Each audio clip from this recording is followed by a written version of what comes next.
want to talk this morning about squats. Now, YouTube is full of young people doing squats to extreme ranges, you know, arse to grass as it's called, so taking your backside right down to the floor, heavy weights, rapid movements.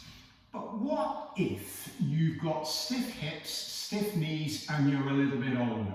So if you're a 70s kid, this is the video to watch. So a squat is what we call a functional exercise. So in other words, it's an exercise which sort of mimics the things that you would be doing day to day. So sitting on a chair, driving, etc., etc. So a squat is a functional movement, and it's a movement that you might see in gyms, but what I'm saying to you this morning is it's something that you should be doing yourself.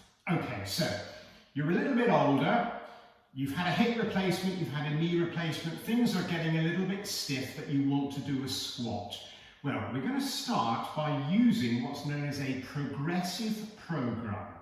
In other words, you start at the level which is suitable for you, and you gradually increase as you start to improve. So let's have a look at a box squat. So simply a squat where we sit onto a box. And at home, this can be a firm dining chair placed against the wall so that it doesn't move.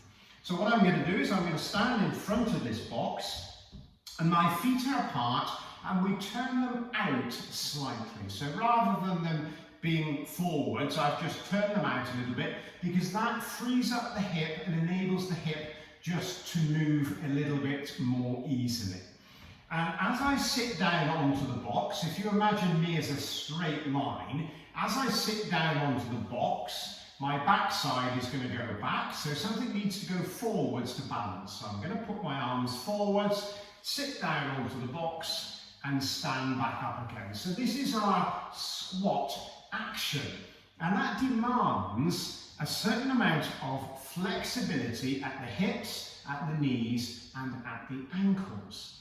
And flexibility can come from a couple of things. Firstly, it could just be the shape of your joint, and that may be something which you need to work around, that perhaps you can't change.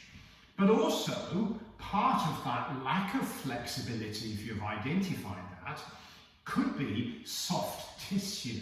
So in other words, not the bones, but the muscles, the ligaments, the tendons, these sort of things which will stretch. So things around the joint that we can work on. And the third thing, and this might sound slightly strange, but it's simply willingness to move. So you might be a little bit afraid, a little bit cautious of moving something, so you need to put yourself into a situation where you feel secure. Okay, so we've got joints that we can't really change, but we need to consider. We've got soft tissues that we can stretch, but might take a little bit of time, so the things that you do now may be different to the things that you do in a couple of weeks' time as flexibility increases. And then thirdly, we've got this willingness to move. All right, so let's have a look at increasing our flexibility in order to be able to do the squat. So I want to come down into this position. So the first thing that I'm doing is I'm starting on a high box. So as I go down, my hip is sort of stopping above my knee. And as my flexibility increases, I can choose a lower box. So in this particular case, all I'm doing is swapping the box round and turning it round. So now, as I do my squat, I'm going down, going down, going down, and I keep going until I touch the lower box. So that would be the first thing to do. Start with a dining chair, perhaps put a few books on top of it, so you've got a high squat. As you get used to that movement, lower it, take a few of the books away, and eventually go down onto a lower chair. So it might be a simple dining chair, and then when you get used to that, it might be down onto something like a buffet stool or something like this. So you're gradually getting into a deeper action. All right, so if your hip is a little bit stiff, we can also do a separate stretching exercise. So if you put your foot up onto something, It can be just a low box, or it might be at the second sort of step of your staircase. And all I'm now going to do is, rather than moving my hip, I'm going to come forwards. So I can come forwards, pushing my tummy down onto my hip, and I'm just getting a little bit more movement.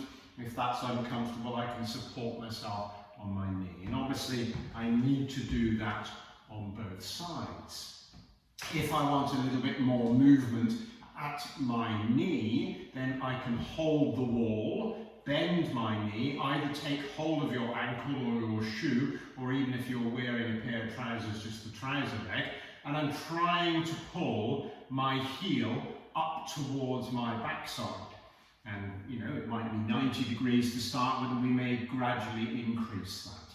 And then finally, I need a little bit of movement on my ankle, and what I do is I put my foot up on the lower step of the stair, and I press my knee forwards, and look, this is an action called a knee-to-wall movement, because it's normally done close to a wall, and you can see that my ankle is starting to move, and I'm aiming to get my knee over my toes. So we've got flexibility at the ankle, flexibility at the knee, and flexibility at the hip.